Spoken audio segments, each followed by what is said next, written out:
एक शांत और सुंदर गांव था जहाँ के लोग सादगी और प्राकृतिक सुंदरता से प्यार करते थे। गांव के छोर पर एक पुरानी डरावनी हवेली थी जिसे लोग भूतिया हवेली कहते थे।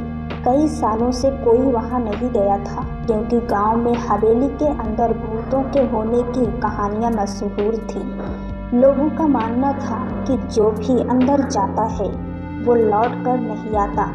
लेकिन गांव में राधा और श्याम नाम के दो बच्चे थे जो अपनी जिज्ञासा के लिए जाने जाते थे। उन्हें गांव की खूबसूरती बहुत पसंद थी, लेकिन हवेली का रहस्य उन्हें हमेशा परेशान करता था।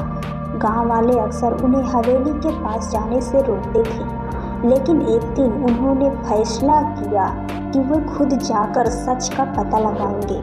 एक शाम जब सूरज ढल रहा था, वे दोनों छिपकर हवेली की ओर गए। अंदर जाने पर उन्होंने देखा कि हवेली में कोई भूत नहीं है, बल्कि वहां कुछ लोग छिपे हुए थे जो गांव वालों की आंखों में धूल झोंककर गैर कानूनी काम कर रहे थे। उन्होंने ये भी पाया कि हवेली की दीवारों पर पुरानी और खूबसूरत चित्रकारी थी जो समय के साथ फीकी पड़ गई थी।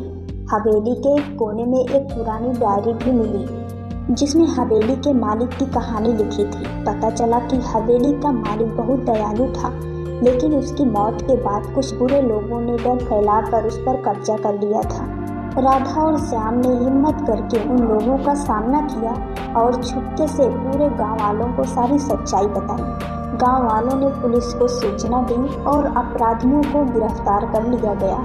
डर सिर्फ मन का वहम होता है। अक्सर हम बिना सच्चाई जाने किसी चीज से डर जाते हैं। यदि हम हिम्मत करके सच का सामना करें तो कई भ्रम टूट जाते हैं। सतर्कता और समझदारी। डर में जीने के बजाय हमें हर स्थिति को समझदारी से परखना चाहिए। सुंदरता सिर्फ बाहर नहीं, अंदर होती है। हवेली की पुरानी और खूबसूरत कलाकृतियाँ दिखाती हैं कि उसकी बाहरी बनावट के पीछे भी एक सुंदरता छिपी थी।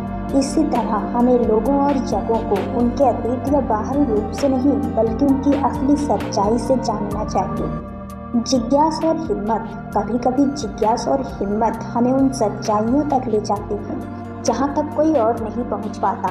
अब गांव के लोग हवेली से डरते नहीं थे, बल्कि वे मिलकर उसकी मरम्मत करते थे। हवेली जो कभी डर का प्रतीक थी, अब गांव के इतिहास और साहस का गौर बन गई थी। गांव की असली सुंदरता अब हवेली के साथ मिलकर और भी चमकने लगी थी।